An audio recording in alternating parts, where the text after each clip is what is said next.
So there I was. I shanked the guy in prison last week on purpose. It was for a movie, though. Meanwhile, I got asked if I could get tackled into a sand pit at a golf course in 5-inch heels and in a mini dress. Also on purpose. That might have hurt.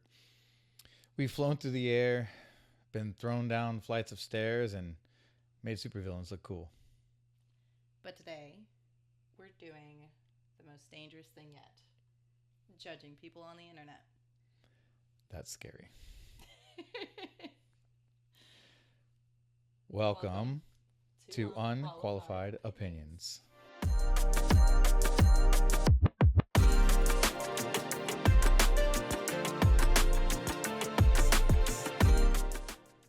Settled in? She's finally settled, folks. Well, if this is your first time here, it's ours too. We're not licensed therapists, nor do we pretend to be experts in morality. But we are two people that fell in love working on film, falling down, flying on wires, and occasionally fighting a few demons or so.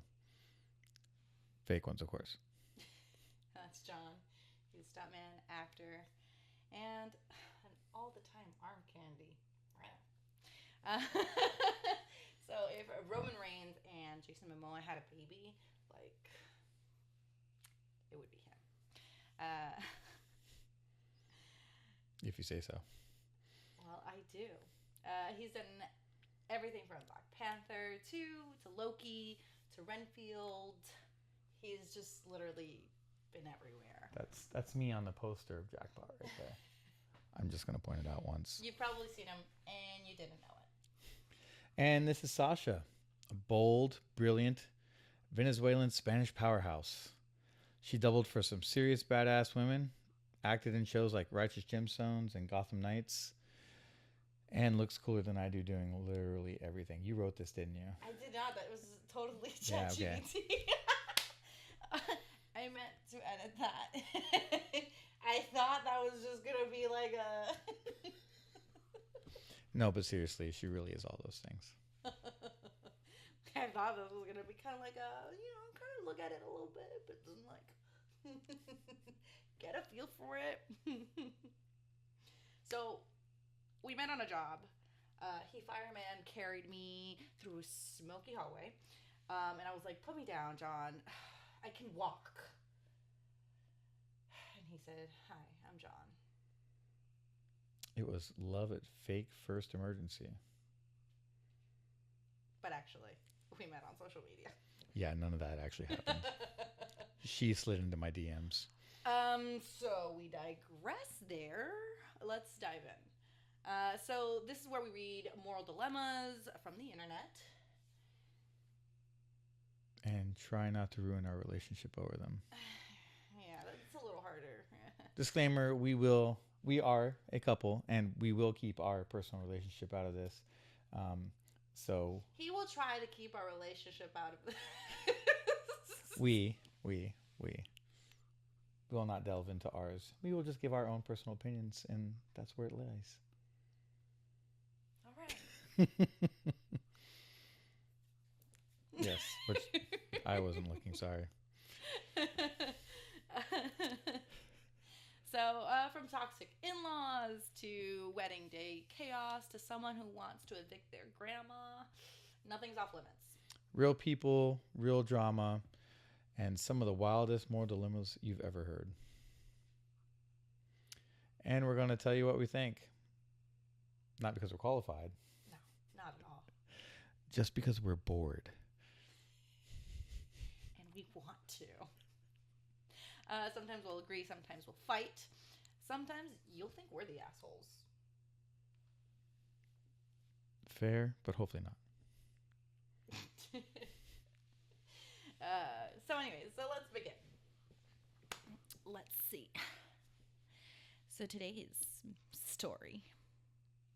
Am I the asshole for telling my girlfriend her dog can't sleep in our bed anymore? Yes. Do we even need to read it now? The answer is yes. You don't even know the context. Chill out. We're gone. Okay. Let's read. I, 28 male, recently moved in with my girlfriend, 27 female of 2 years. She has a small dog, a 10-year-old Chihuahua named Trixie. Chamama. I'm going to pretend I didn't hear that. You all heard Chihuahua, right? First of all, I'm just going to interrupt. Chihuahua? Really? Anyways. All right, unqualified opinion to myself. Not judging this man at all. I've always known she was obsessed with this dog, and I was fine with it until we started living together. Trixie sleeps in the bed with us, not at the foot of the bed, like under the covers, right between us. Sometimes she even rests her head on the pillow like she's a person. It was cute at first, but now it's driving me nuts. I wake up to the dog licking my arm or shoving me off the bed entirely. Last week, I woke up to find Trixie spooning me while my girlfriend was snoring peacefully on the other side. I've asked if we could try training Trixie to sleep in her own dog bed, even just next to ours. And my girlfriend got really upset. She said Trixie has slept with her for a decade, and it's cruel to make her stop now. She also said I knew what I was signing up for when we got serious. I told her I need space to sleep. I'm not saying we get rid of the dog, just that maybe I should be the one she's snuggling at 2 a.m., not Trixie. Now, she's saying I'm being jealous of her dog and making her choose between her two loves. I don't want to be that guy, but I also don't want to sleep on 12 inches of mattress while a Chihuahua lives like a queen. Am I the asshole?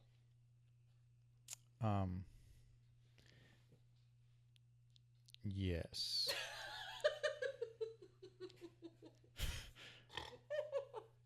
As someone who has two 40-plus pound dogs that sleep in bed with us every night, I understand his quandary, for lack of a better term. But at the same time, that's part of the family, and it appears that the Chihuahua has imprinted on him. So he's kind of stuck with it, sleeping with him, I think, if he's going to stay with this woman. He should be, what's the word? He should be grateful that the dog likes him. Because if my dog didn't like him, I'd be like, peace out. Next. Yeah. Yeah, I guess it would be worried if the dog didn't like him. Maybe there's something else going on there. But anyway, occasionally you're going to hear our two dogs, and they might even grace us with their presence from time to time. If they're calm and collected, clearly they're not. Right now they're spazzing out about something outside. We frequently get deer outside too, so it's probably the deer. You're right, it is probably deer. I do see his dilemma. I personally don't like any dog's butt on my pillow, or and I will move them out of the way, but not enough to be like, oh yeah, you need to change your dog that has slept with you all of its life to the floor. Sorry, priorities here. But I do understand some of the dilemmas in his frustration, because I too have faced it. I think we've all faced it on occasion. Yeah, I understand, because your dog likes to sleep right up against me and not let me move in the bed, and she's like 50 pounds. And she blocks me in to my section of the bed underneath the blanket sometimes, and I cannot rotate. But And my 6'3", 235-pound self moves in bed. But you already know this. So yes, you are the asshole. It's kind of the same consensus here, even with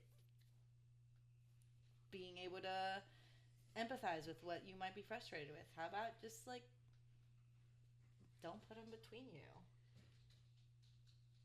That's a solution, right? I think my biggest concern with a Chihuahua is, especially since they're small, would be crushing it in my sleep. Or maybe you do crush it in your sleep, and then there goes Trixie. Okay, anyways, next story. Wow. And ladies and gentlemen, our Australian Shepherd Freya has entered the chat. Our own Trixie decided to join us. If she shows herself on camera, I don't know, but she's in the room with us. You want to move on to the next one? Let's move on to the next one. All right. Next up, AITA for canceling my husband's impromptu dinner party after he gave me just 4 hours notice. Let's talk about the misogyny in this. Go ahead. Just go ahead. I'm just waiting for it. And there she is, folks. Hey. She will grace us from time to time. All right, on to it. I, 34 female, work full-time and also take care of most of the housework and cooking.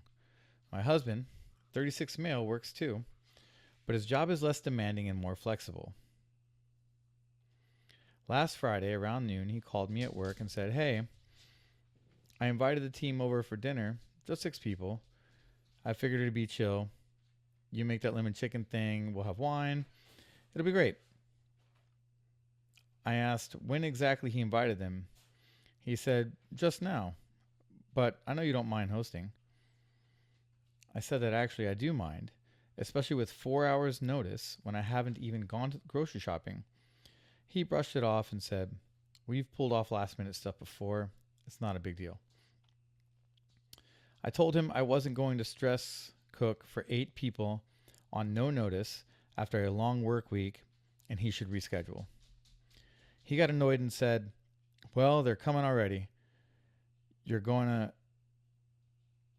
to embarrass me if you cancel." I said calmly, "You can still host, but I'm not cooking or prepping. They'll be here in 4 hours. Good luck." He ended up canceling, blaming it on me, and now he's sulking and says I made him look bad in front of his team.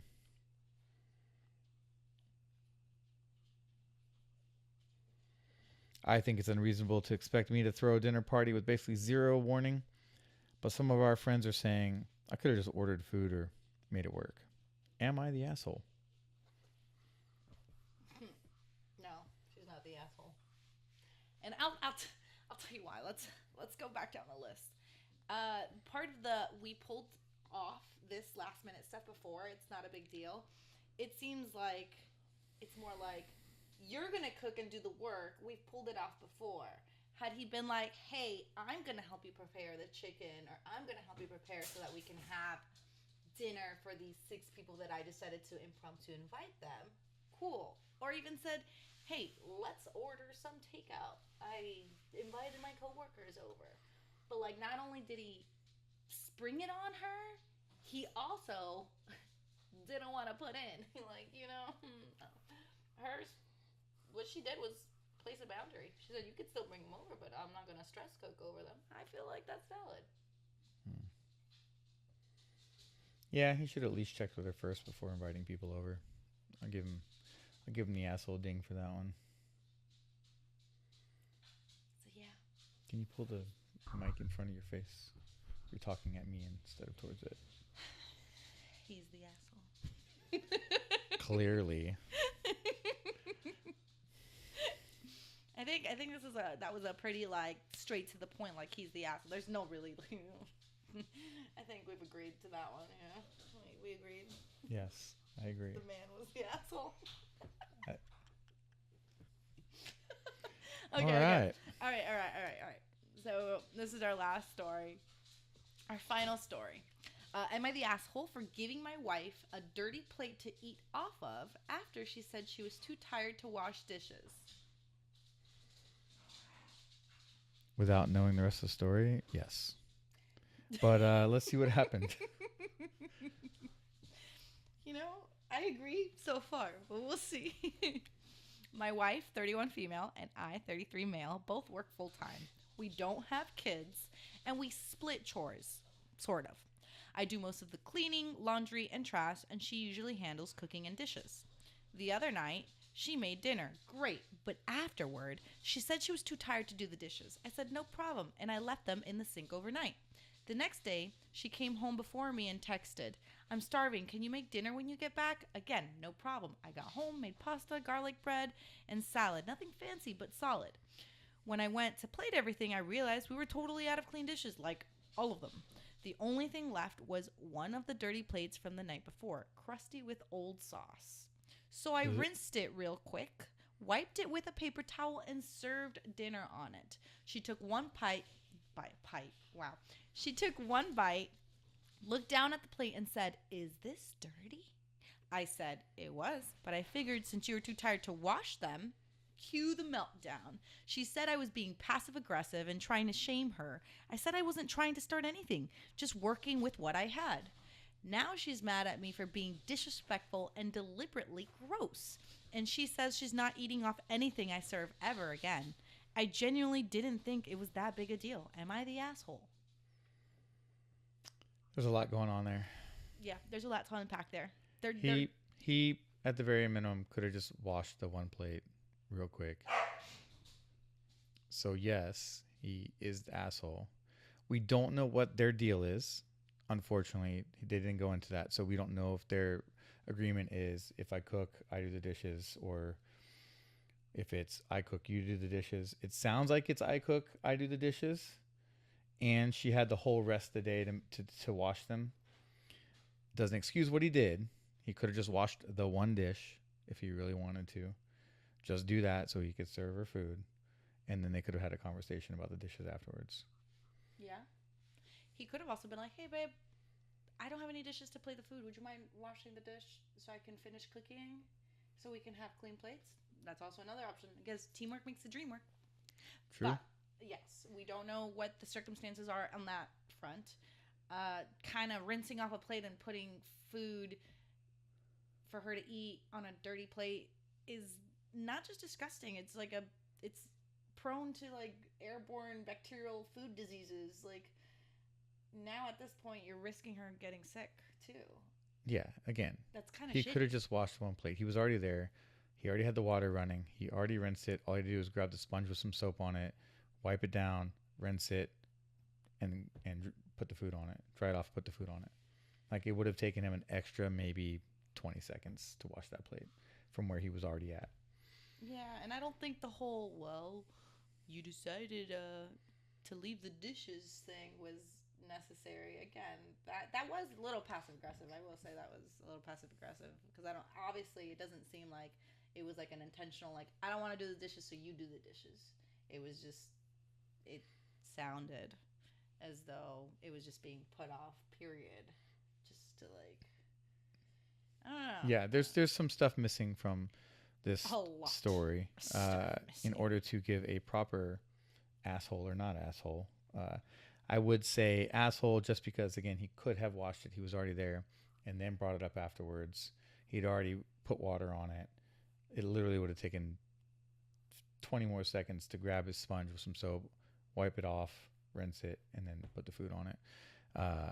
And then the comment at the end, again, could have just had a conversation after dinner. Like, hey, just, I washed the one dish for you, but it's not fair. Our deal is I cook, I wash, and you left them last night and had all day today. You had almost 24 hours to wash the dishes, and it didn't happen. Yeah. Or, hey, babe, can you help me with the dishes? Like, we don't have any more dishes left. Yeah, that too, when you walk in. Yep. Then that way, because then, the chores are still going to have to be done regardless. So, one of those. I don't know. Yes, I agree. The man's the asshole. Yeah. They're both assholes in that situation, I think. But Freya apparently has the zoomies. Come here. And she's Come here. running around like a All right. Peace out. goon.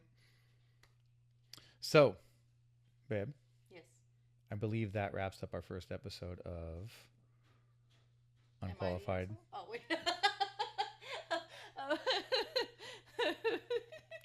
Wraps up the first episode of Unqualified Opinions.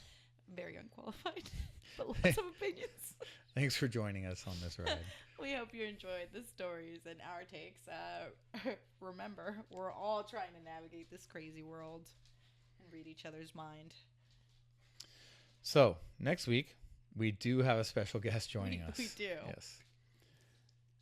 Jason Momoa will be here sharing his thoughts with us.